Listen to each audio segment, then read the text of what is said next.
Mes chers collègues, dans la discussion de ce projet de loi et dans la discussion générale, la parole est à Madame Christiane Taubira, garde des Sceaux, ministre de la Justice.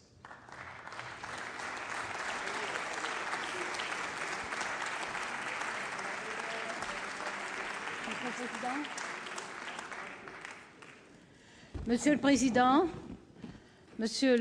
Madame la Ministre, Monsieur le Président de la Commission des lois, Madame la Présidente de la Commission des affaires sociales, Madame la rapporteure, Monsieur le rapporteur, Mesdames les sénatrices, Messieurs les sénateurs,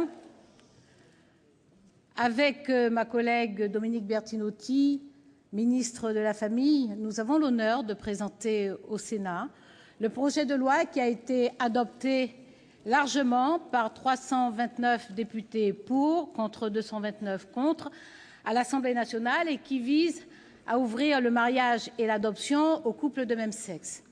Ce sont à titre principal des dispositions du Code civil relatives au mariage et à l'adoption qui ont été modifiées, ainsi que les dispositions sur le nom de famille qui ont dû être adaptées. L'article 1er, qui est le plus important, ouvre donc le mariage aux couples de même sexe. Il introduit un article numéro 143 dans le Code civil qui indique que le mariage peut être contracté par deux personnes de sexe différent ou deux personnes de même sexe. C'est donc un texte qui affiche très clairement l'ambition d'atteindre à l'égalité dans le choix sur les formes de vie commune et de composition de la famille. C'est un texte donc qui ouvre aux personnes du même sexe, aux couples du même sexe, le choix et la liberté d'accès à cette troisième forme pour organiser la vie commune, puisque ces couples ont déjà accès au concubinage, qui est l'union de fait, au pacte civil de solidarité, et ils n'avaient pas jusqu'à ce jour accès au mariage, qui est à la fois un contrat, une institution et qui produit des effets d'ordre public. Ces dispositions, évidemment, n'altèrent en rien les droits des couples hétérosexuels et des familles hétéroparentales.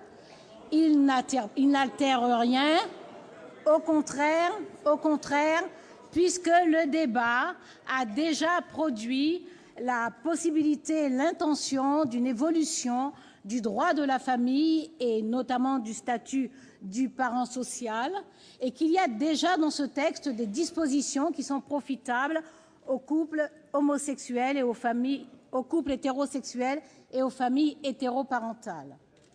Ce texte ne fragilise pas l'institution de la famille, au contraire, il la renforce.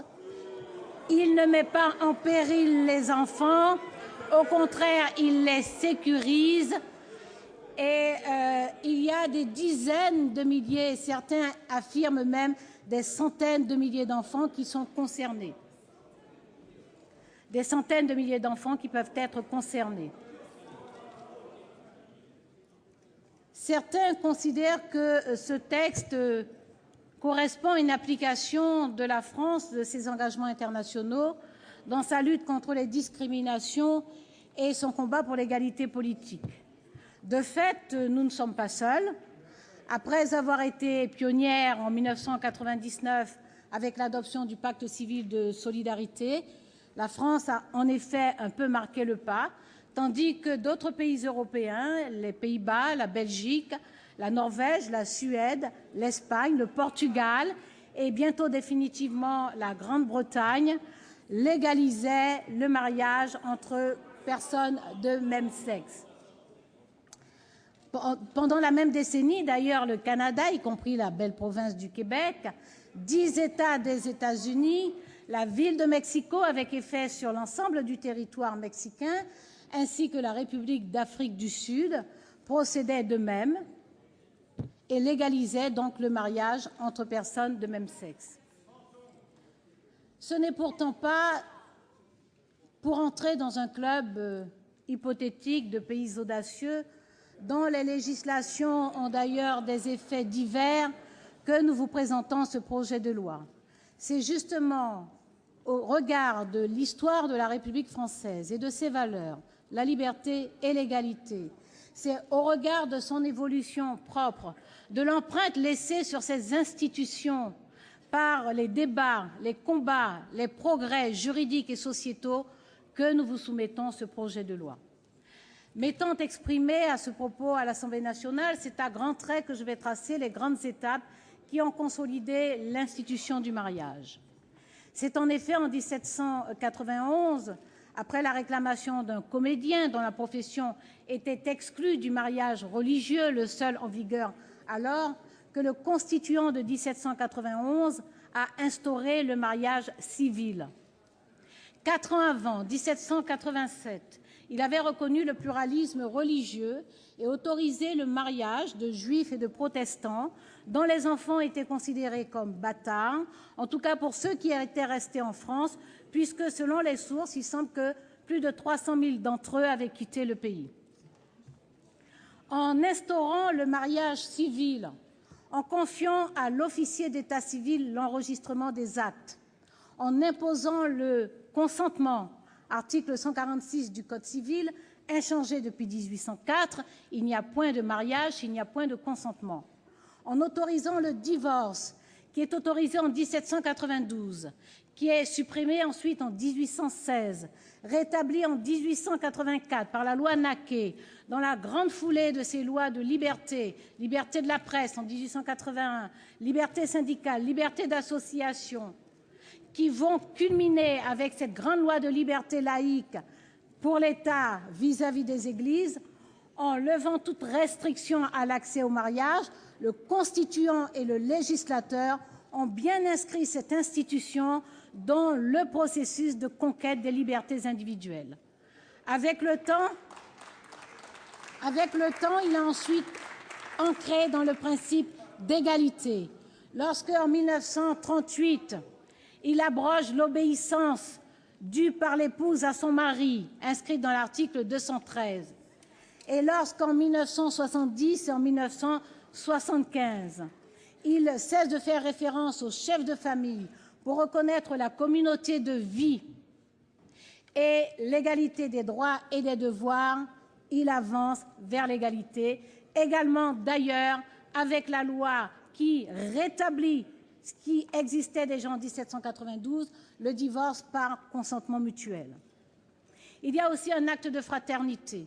Lorsque, par la loi de janvier 1972, le législateur décide de supprimer toute distinction entre les enfants légitimes et les enfants dits naturels, et que de 2000 à 2005, il abroge, sous pression européenne d'ailleurs, les discriminations qui continuent à frapper les enfants adultérins, et qu'après, il élimine du Code civil la notion même d'enfant légitime et d'enfant adultérin.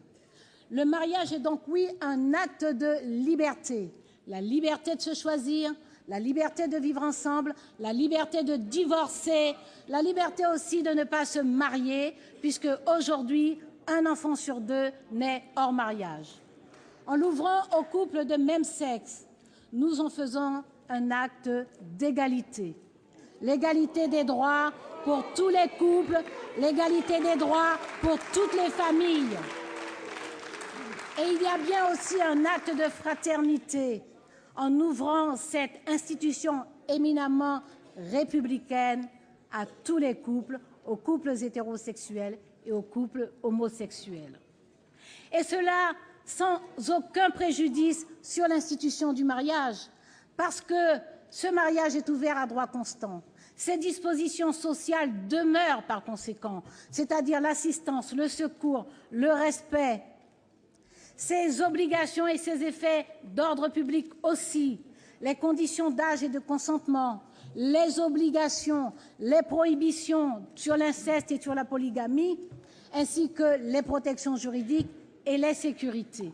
Autrement dit, cette institution du mariage, qui a été une institution de propriété au temps où on alliait surtout les patrimoines, qui a été une institution de domination, du temps où la loi ordonnait obéissance à l'épouse, qui a été une institution de possession du mari sur la femme et sur les enfants, qui a été une institution d'exclusion sur la base de la religion, d'exclusion sur la base de la profession, d'exclusion sur la base des non-croyances.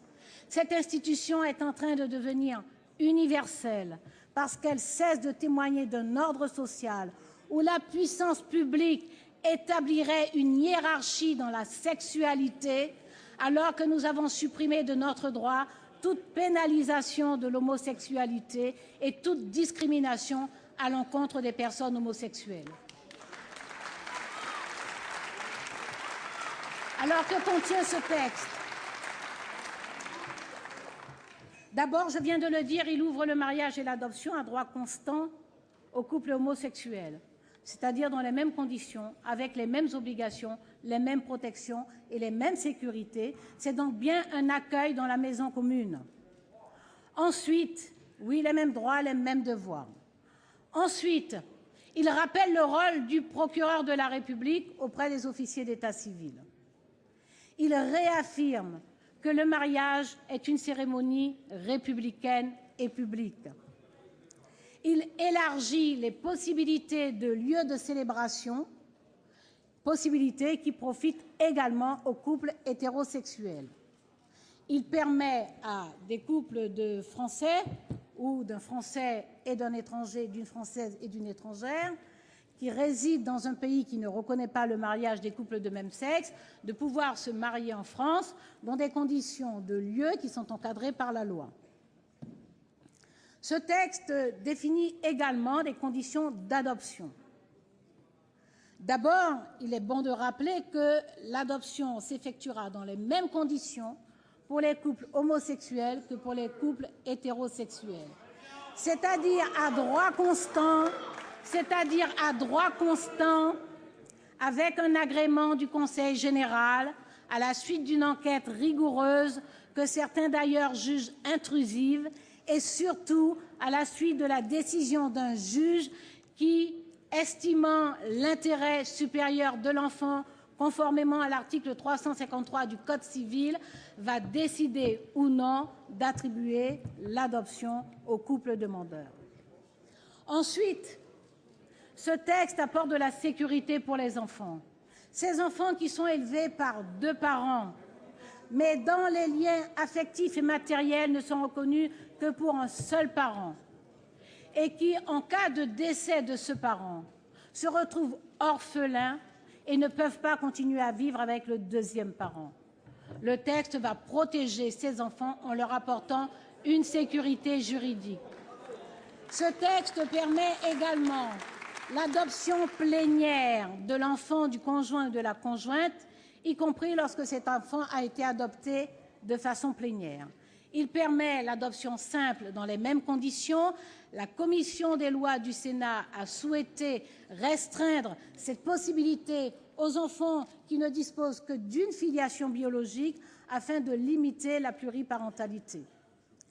Ce texte permet également un exercice plus facile de l'autorité parentale et c'est une disposition qui profitera également aux couples hétérosexuels et aux familles hétéroparentales. Enfin, ce texte permet que, dans le cas d'une séparation qui serait intervenue avant la promulgation de la loi qui vous est soumise, du projet de loi qui vous est soumis, que le juge puisse prononcer le maintien éventuel des liens de l'enfant avec le parent séparé qui n'en a pas la garde, sur la base évidemment de l'intérêt supérieur de l'enfant, et la commission des lois du Sénat a souhaité renforcer cette disposition en rendant obligatoire à peine de nullité l'information du tribunal sur l'existence d'un ancien parent social. Ce texte organise également la dévolution du nom patronymique. Dans le projet de loi présenté à l'Assemblée nationale, le gouvernement avait introduit pour les seuls couples homosexuels une disposition qui permettait, en cas de désaccord des parents, d'attribuer un nom aux enfants en retenant un seul nom par parent, nom qui serait accolé par ordre alphabétique. La commission des lois de l'Assemblée nationale a souhaité généraliser le dispositif et l'a donc étendu aux couples et aux familles hétéroparentales. Lors du débat à l'Assemblée nationale, au nom du gouvernement, j'ai estimé qu'une partie des arguments qui étaient présentés par l'opposition avaient toute leur pertinence et j'ai souhaité qu'à l'occasion de la navette parlementaire, la réflexion puisse mûrir et que le Sénat puisse voir quelle disposition serait la meilleure concernant l'attribution du nom patronymique. La commission des lois du Sénat a estimé qu'il valait mieux maintenir cette organisation prévue par le gouvernement pour les couples homosexuels et les familles homoparentales que pour les couples hétérosexuels et les familles hétéroparentales. Il a distingué d'un côté le silence, c'est-à-dire la situation où les parents ne se prononcent pas sur l'attribution du nom, et dans ce cas, c'est le nom du père qui est attribué, et d'un autre côté, le désaccord entre les parents. Dans ce cas, ce sont les deux noms, dans la limite d'un nom par parent, avec le respect de l'ordre alphabétique. J'attire néanmoins l'attention sur une interpellation des Nations unies à l'égard de la France à propos de cette préséance systématique du nom du père aux enfants dans ces cas-là. Ensuite, ce texte organise bien entendu la coordination des dispositions telles qu'elles peuvent être induites par l'ouverture du mariage et de l'adoption aux couples de même sexe. Le gouvernement avait choisi un mode d'écriture qui correspond à la règle légistique générale et qui aboutissait, en dehors du titre 7 qui organise la filiation, aboutissait à la coordination des articles concernés dans le Code civil et dans les autres codes, lois et ordonnances. La commission des lois du Sénat, suivie par l'Assemblée, a choisi une autre forme d'écriture en privilégiant une disposition interprétative que l'on appelle trivialement un article balai. Cette disposition interprétative est introduite avant le titre premier du Code civil et elle procède donc à une interprétation de toutes les dispositions du Code civil et d'autres articles, procédait à la coordination pour les autres codes. La commission des lois du Sénat a choisi une troisième solution. Elle a choisi d'élaborer un principe général selon lequel le mariage et l'adoption produisent des effets de droit identiques, que les parents soient de sexe différent ou de même sexe. Évidemment, cette disposition sera adossée à une habilitation qui est prévue dans le texte pour que le gouvernement puisse prendre les dispositions par ordonnance et procéder aux coordinations nécessaires dans les 6 mois. Évidemment, tout cela en respect des dispositions de l'article 38 de la Constitution sur l'habilitation et le pouvoir de légiférer par ordonnance. Quelques dispositions diverses ont également été introduites. Elles concernent la reconnaissance d'un mariage légalement établi dans un pays qui reconnaît le mariage des couples de même sexe, avec des effets immédiats pour le couple, et la transcription au registre d'état civil français de ce mariage avec effet à partir de la transcription vis-à-vis des enfants et vis-à-vis des tiers. Ces dispositions, évidemment, sont établies sous réserve du respect des articles du Code civil qui régissent le mariage, qui régissent l'adoption et évidemment les articles qui régissent la transcription au registre d'état civil. Enfin, le périmètre du texte, ou plus précisément ce qui n'est pas contenu dans le texte. Le Sénat, la commission des lois et la commission des affaires sociales, qui se sont réunis ensemble, ont décidé de maintenir le périmètre du texte en l'état où il avait été présenté dans le projet de loi gouvernemental et de son enrichissement par l'Assemblée nationale, à savoir le mariage et l'adoption et quelques dispositions connexes que j'ai indiquées tout à l'heure. Ce texte ne contient pas de dispositions relatives à l'assistance médicale à la procréation. Tout en considérant que le sujet est légitime, le chef du gouvernement a estimé qu'il devait faire l'objet d'un autre texte de loi. Ce texte de loi sera présenté par la ministre de la Famille, Dominique Bertinotti, qui vous en parlera plus savamment tout à l'heure. Et le Conseil national consultatif d'éthique s'est autosaisi du sujet. Il a annoncé son rapport pour le 3e trimestre de cette année. Le Premier ministre a choisi d'attendre ce rapport pour en connaître l'avis. et le texte porté par la ministre de la Famille en tirera toutes les conséquences. Il faut rappeler que l'assistance médicale à la procréation est aujourd'hui, en l'état de notre droit, dans le Code de la santé publique, alors que le mariage et l'adoption relèvent du Code civil, parce que le mariage et l'adoption concernent les libertés et l'état des personnes. L'assistance médicale à la procréation concerne les couples mariés ou non, stables, les couples hétérosexuels, et elle est accordée sur justification médicale. Les pays qui ont ouvert le mariage et l'adoption et qui ont aussi ouvert l'assistance médicale à la procréation aux couples de femmes et très souvent aux femmes célibataires l'ont fait dans des textes différents, pour la plupart dans des textes de bioéthique, à l'exception des Pays-Bas qui l'ont inscrit dans un texte sur l'égalité de traitement. La GPA ne fait pas partie non plus du périmètre du texte. Le président de la République ainsi que le Premier ministre ont réaffirmé leur attachement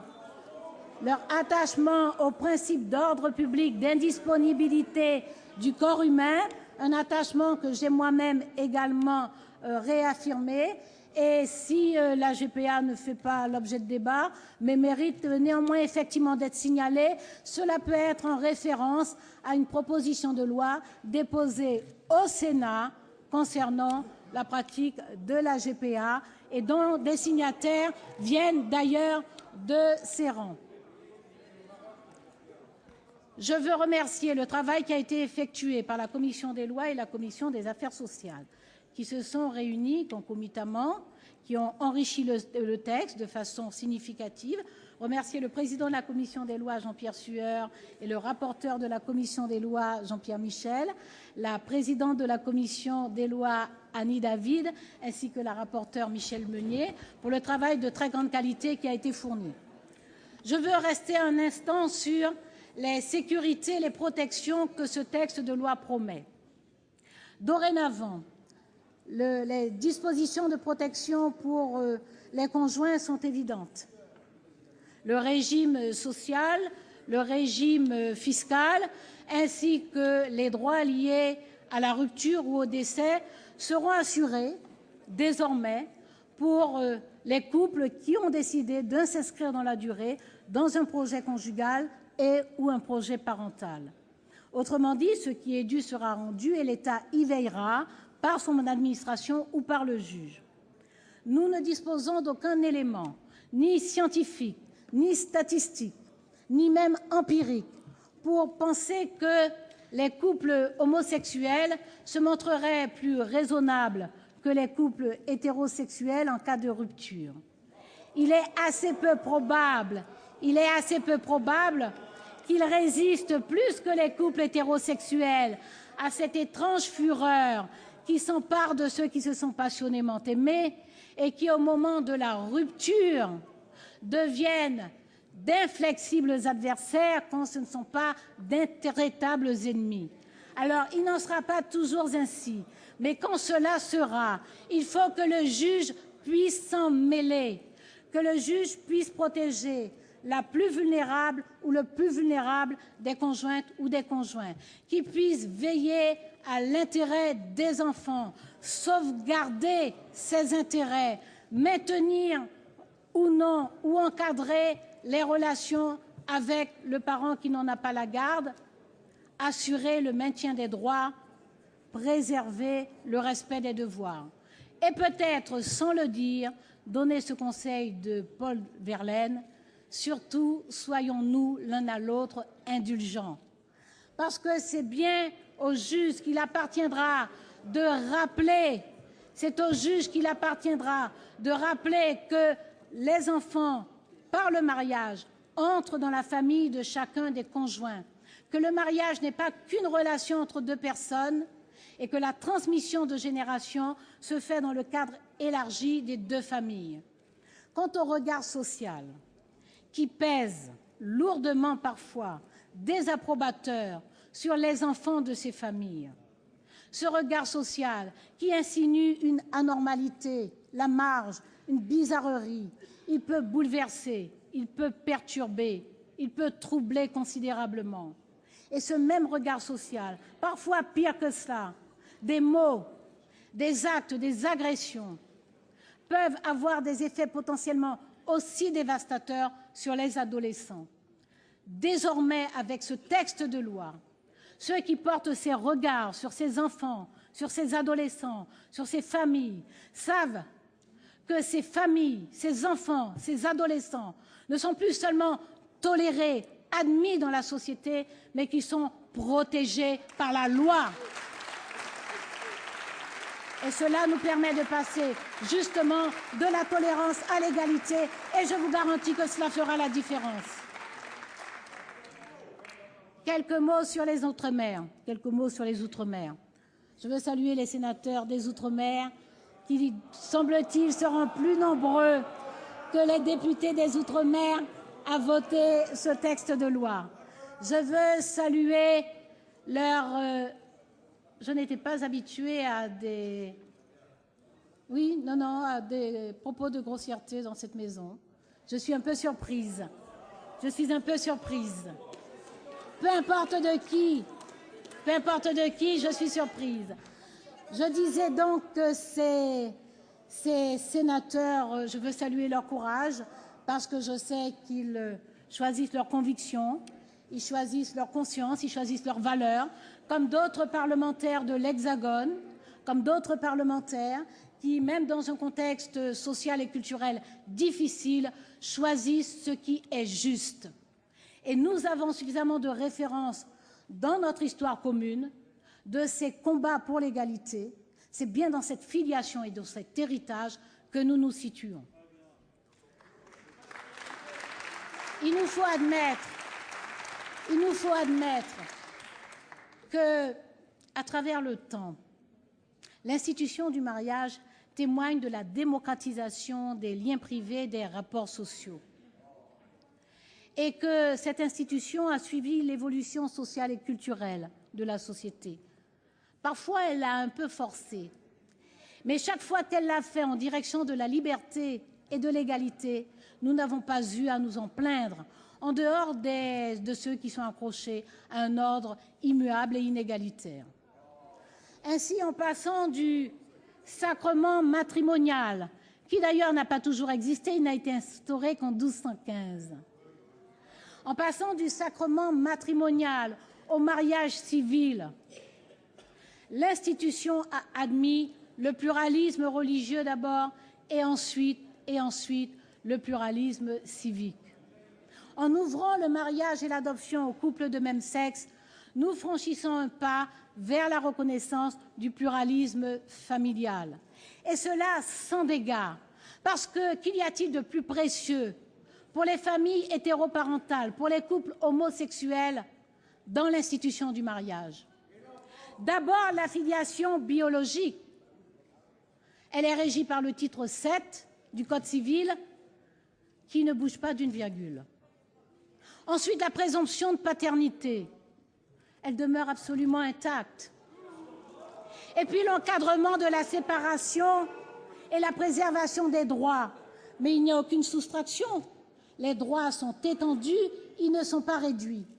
Par contre, ce qui était inachevé, à savoir l'exercice de l'autorité parentale, à savoir la souplesse pour la détermination du lieu de la célébration du mariage à l'initiative exclusive des époux ou des époux, nous y avons veillé à l'Assemblée nationale, sont introduits pour tous à la faveur de ce texte et donc profiteront aux familles hétéroparentales.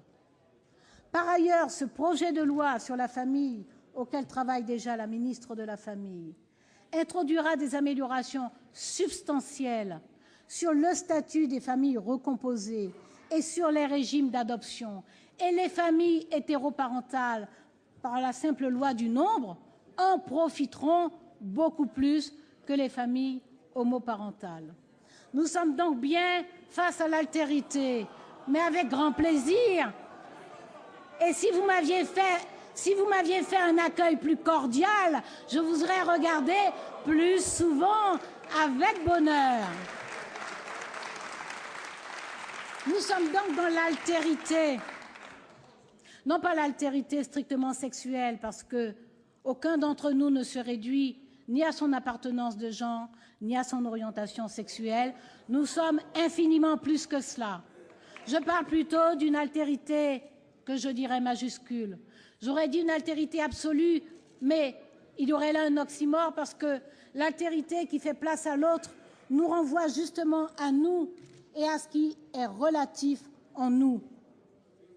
C'est ce que définit Hegel, qui est cité par Svetan Todorov, lorsqu'il affirme qu'il faut pour le moins être deux pour être humain. Et humain est au singulier, parce que c'est bien le souci de l'autre qui me permet d'affirmer mon humanité et socialement ma civilité. Mesdames et messieurs, mesdames les sénatrices, messieurs les sénateurs, je vous remercie pour l'accueil que vous allez réserver à ce débat. Je sais que je suis dans une maison dont la culture pousse davantage vers le fond et vers le droit que vers les joutes et les polémiques. Vous savez que ce que nous faisons là, ce ne sont pas que des mots. Et par cette action, dirait Aimé Césaire, nous forçons de fumantes portes. Je vous remercie.